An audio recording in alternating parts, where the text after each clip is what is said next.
Well, good morning my YouTube friends, it's Margaret again from M.E.s Orchids, and I'm showing you this extract from my Instagram channel from Rosemary, and in it you'll see that she's asking how the orchids, the Phalaenopsis are in moss, and she's then saying that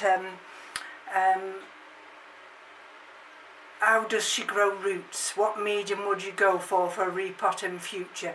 I have 3 very sad Phals. So let's just talk Phals today. And Phals are one of those orchids that you can either grow wonderfully or you can't grow at all. And there's been a lot of debate and discussion recently about store-bought Phalaenopsis, and they're wonderful initially, but then afterwards they go down rapidly. You see this one now? Can you see this leaf here? I picked this up to bring upstairs. This is the one that I got from Marks and Spencer, and I decided to put it in some moss. And so let's just have a look at these roots. I don't think they're very good, but let's just lift it out. And what I've also discovered is that when you grow in moss, even if it's live moss, you can't have your medium, you can't have it too wet. So let's just take these roots out of this moss, because the indicator to me this morning is that leaf dropping. So there are some roots there that are still viable. There are some that are soft, that's no good. But you see, can you see that area there? That is a potential for stem rot, and that dropping that leaf like that, now if I just ignored that, already that smells rotting. So if I ignore that, this Phalaenopsis won't recover. In actual fact, it may not recover even now. The smells are horrendous. So I'll see what I can do. So I'm going to cut these roots off. You see, that's all right. That's a decent root, but it's gone from there. Can you see? It's gone from there. See? This one's completely gone. That one. This one. Sorry. This one's gone in places. Let me see. And that's partly gone. So I'm not going to do this on camera now, because I just need to wipe my hands clean with all this sponge. So I'm just going to, I've got some water here. So I'm going to put that on one side, and you see, it's far too wet. So even if you're transferring it into live moss, be very, very careful how much moss you put round those roots. And so if I just manoeuvre that one there, what I'm trying to do now is just bring the other one up, and this is the one that's in bud, and that bud there is just starting to crack open. So let's have a look at this one. You see how much better that is, because I've kept the moss dry, and you see Are there any bad roots down there? Let me just have a look.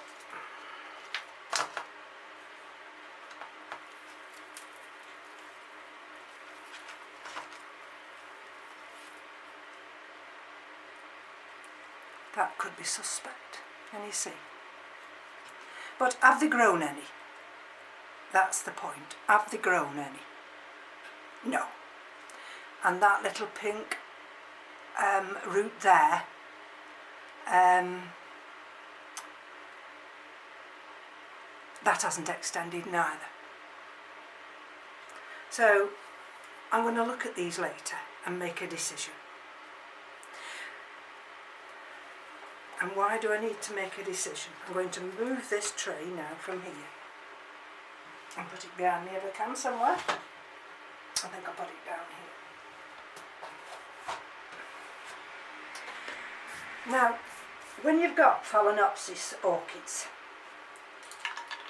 and I'm not talking about the supermarket ones, or I could be with this one, but when you buy supermarket Phalaenopsis, unless you're a very experienced grower, I would just say buy them for the blooms, enjoy them. At the end of when the blooms start to fade, check the roots. If the roots are no good, then just discard that Phalaenopsis. I've had so many that are in rescue, and it's ridiculous, because all my shelves are filled up with rescue Phalaenopsis. Now, this is a prime example of a rescue, and it's just called a cultivation one, this is, and I thought this had got crown rot, but I've put it in this type of open plastic basket. Can you see those roots? And with a little bit of sphagnum moss at the bottom, and you see how dry that is. Now, this will be watered today. But I mean, you're talking 2, 3, at least 3 years. Now, this one here, this one came from Curly in Orchidine, and this is Phalaenopsis limelight. And again, you see, this came from a nursery in Germany, and I think it was only about €9.50. Wasn't expensive, and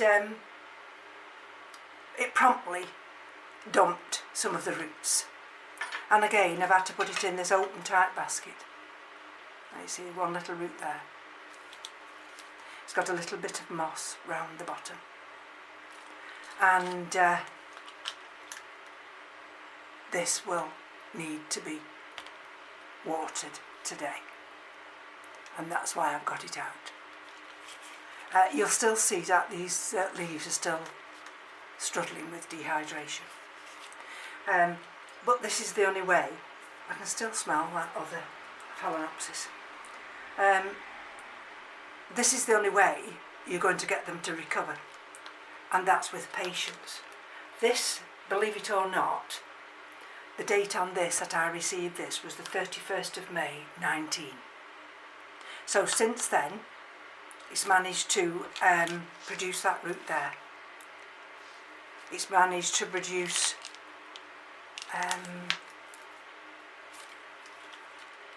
that, well, it's not managed to produce it, but it's extended it.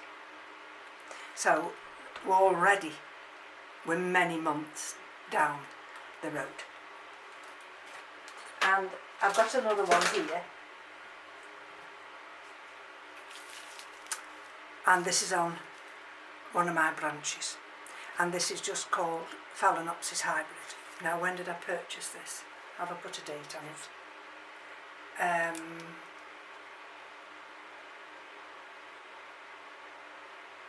No, I've just put 2019 on that. So I've had this, it came up, it was in a pot, it didn't have many roots, and eventually I attached it to this piece of wood, and what I did then, it struggled, it extended this root here and it struggled, so I put some moss around and it promptly produced me this root. And then I'll show you in a minute, but sometimes Phalaenopsis are inclined to have a hard husk around their growing stem. So I remove this hard husk from here, which has now allowed a new root to bob out. And so at the moment we've got this new root here. You see there, we've got that new root there, and we've got this new root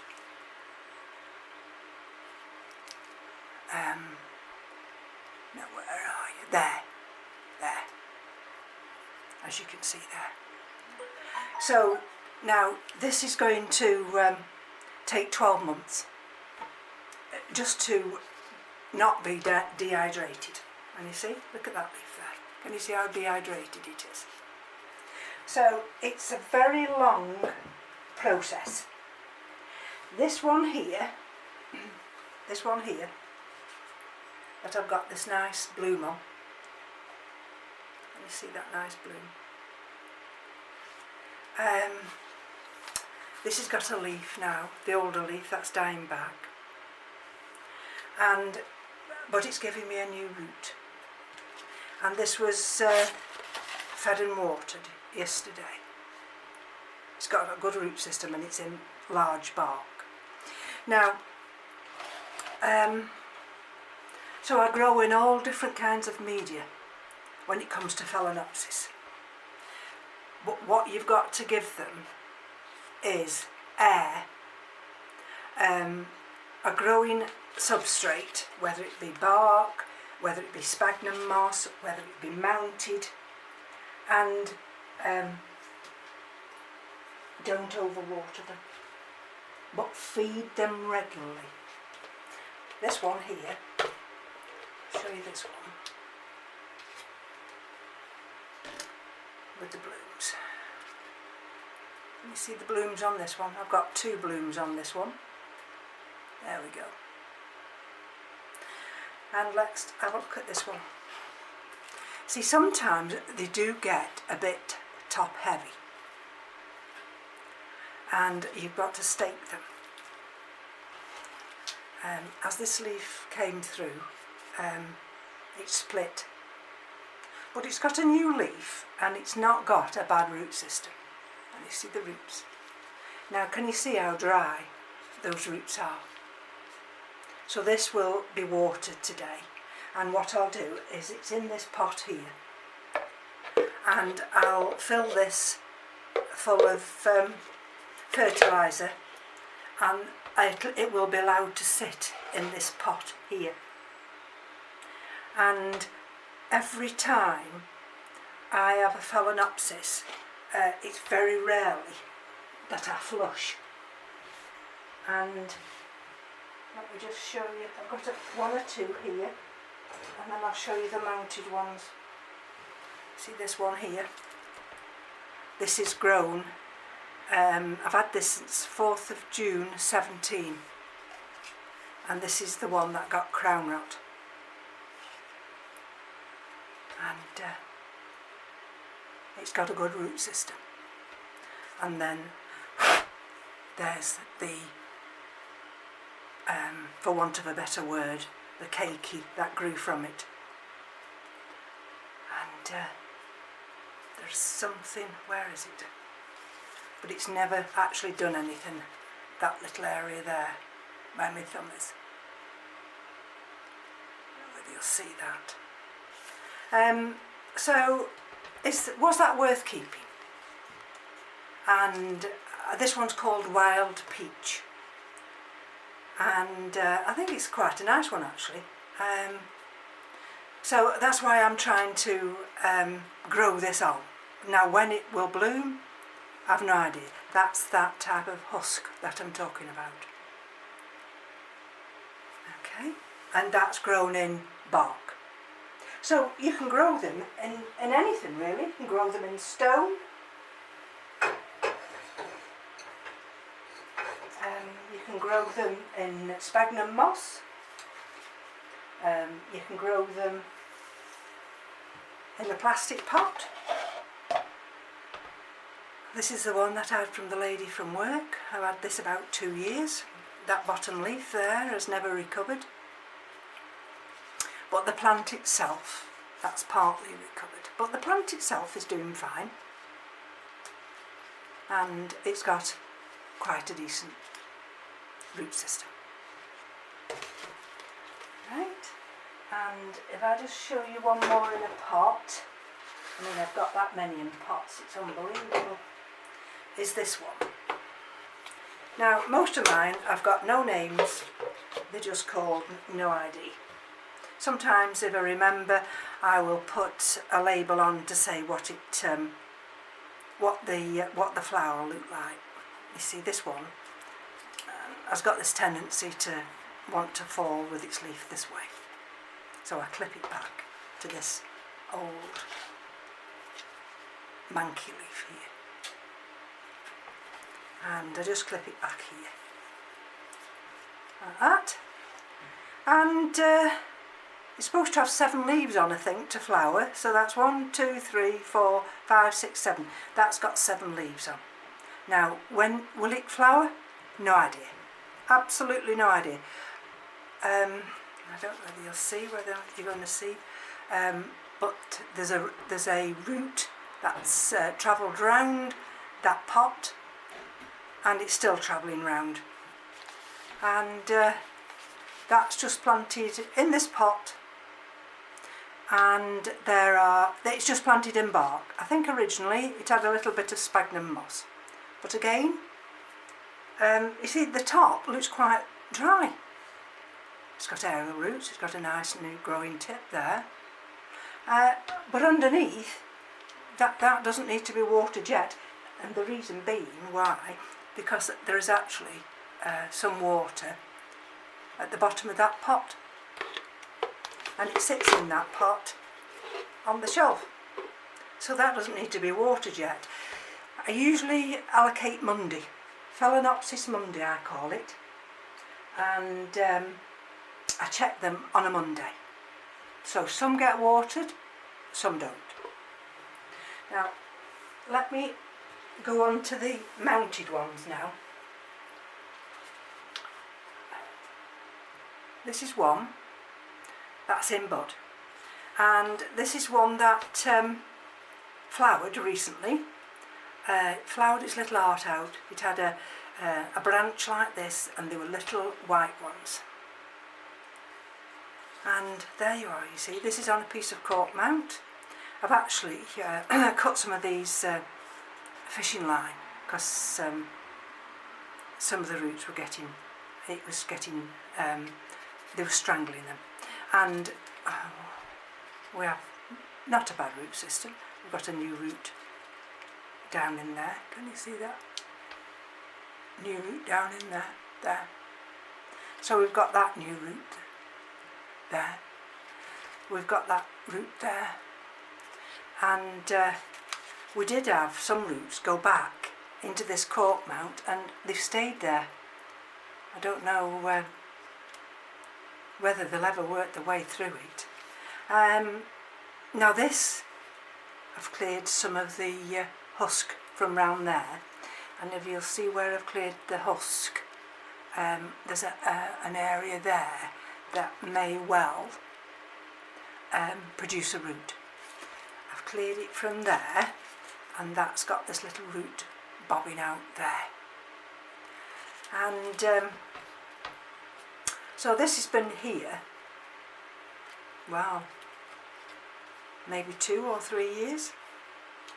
Doesn't look brilliant, does it? Well, it's ready to be watered actually, but it'll be watered and fed. And that's another thing that I've discovered, is you should feed your Phalaenopsis regularly. Oh, just look what I've found there. Can you see in there? I don't know if you'll see there.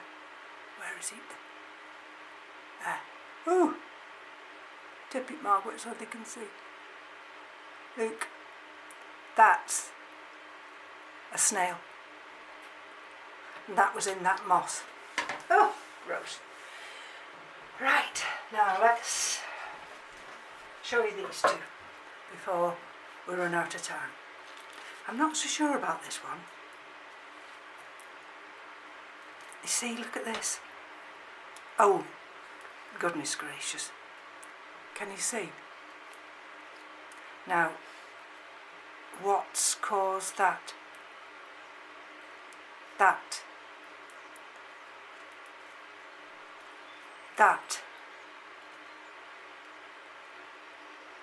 is crown rot. Now, something's happening with my Phalaenopsis. And do you know what I think it is? I think during the winter months, when I've been watering them, can you see? I think I've got water in that crown. And we've got, this is a goner. This is an absolute goner. And do you know why I think it's a goner? It's because this one's gone as well. Well, let's just pull this out. Well, there, you see. And now this was my lovely, I only bought it last May, and this is Caribbean Sunset. You see, look at that. And I thought it was funny, the last couple of waterings I'd noticed that these roots had stopped having their green growing tip on. See, you can soon see when a Phals distressed. And you see the leaves split. And you see how the leaves split. So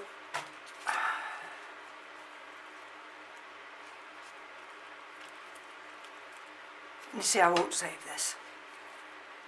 But what's the point? To get that back? Well, it won't come back because it's had crown rot. Is it worth saving it? No.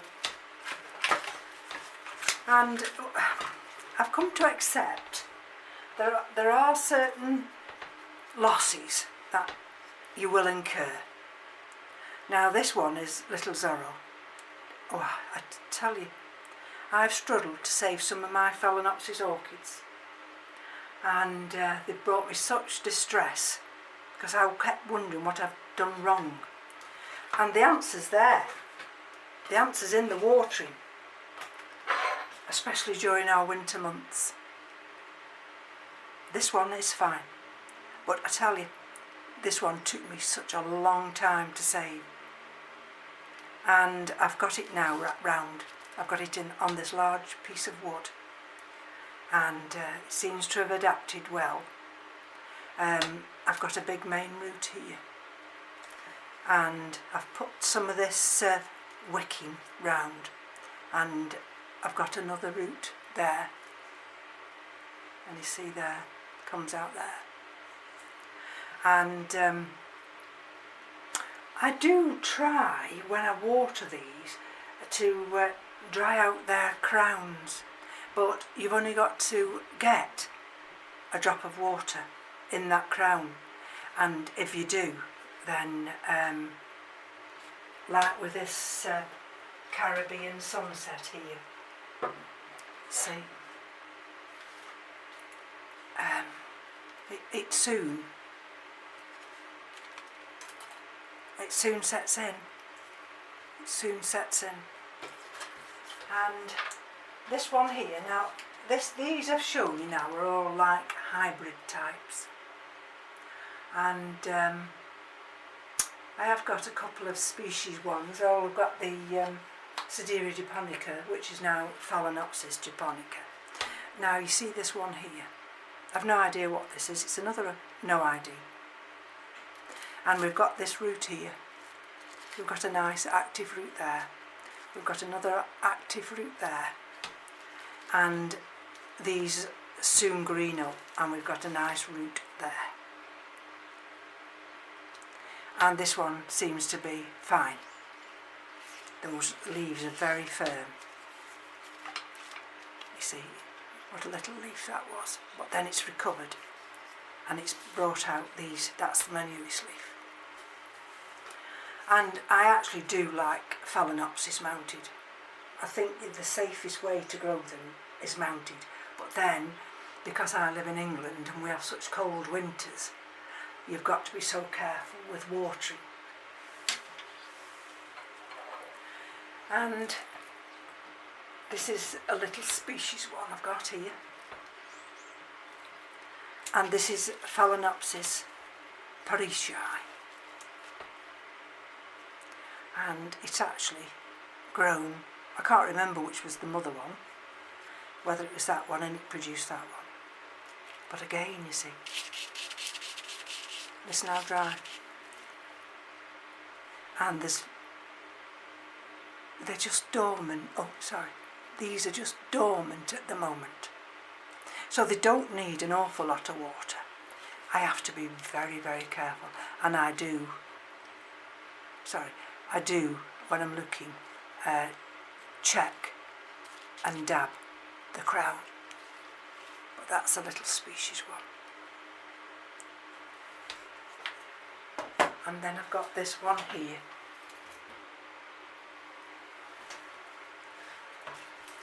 Which is my species Phalaenopsis Finleyi, and then it's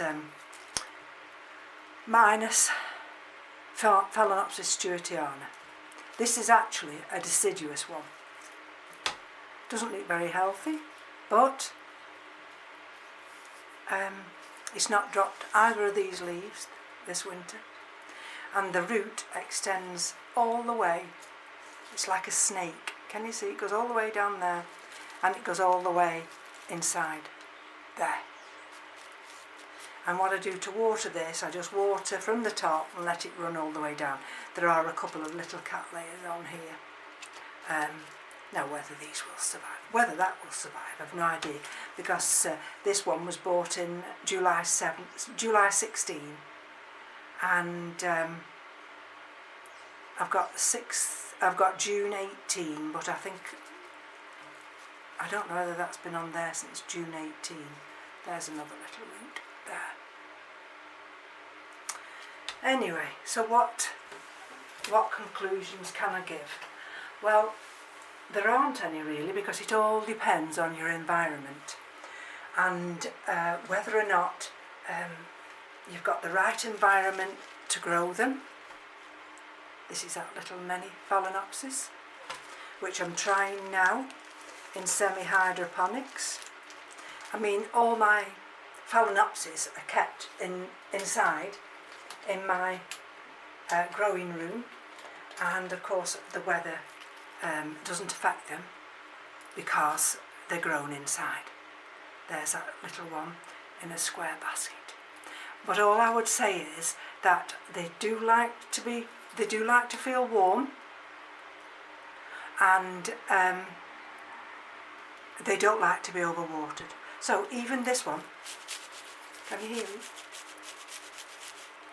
It's dry. So I don't know how you promote roots. Just patience. Give them plenty of air. Don't have them wet. And just be patient. But you've got to first of all decide whether they're worth saving. And if you've decided you want to save them, then it's going to take you quite a long time, especially if there's no roots. Anyway, I'm going to take my leave off you now, and thank you for joining me. I don't know whether this will have helped Rosemary at all, but just hang on in there. Take care now. Bye-bye.